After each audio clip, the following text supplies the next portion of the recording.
avance. Diputados a la Asamblea Nacional están precisamente intentando ingresar en el Tribunal Supremo de Justicia. Parte lo que a esta hora un grupo de militares evitó que los diputados Juan Requesens, Carlos Paparoni y otros asambleístas ingresaran al Tribunal Supremo de Justicia.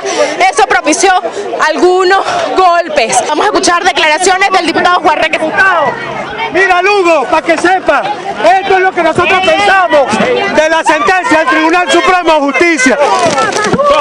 No reconocemos esa vaina, porque eso es una falta de respeto, porque nosotros sí vamos a hacer respetar la voluntad de este pueblo.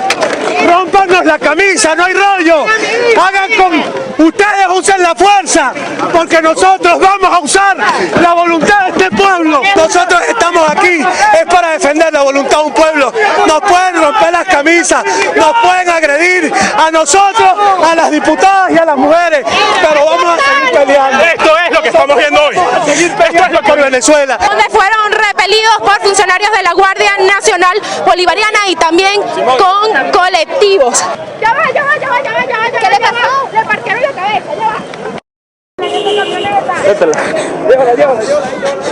¿Cuánto aquí?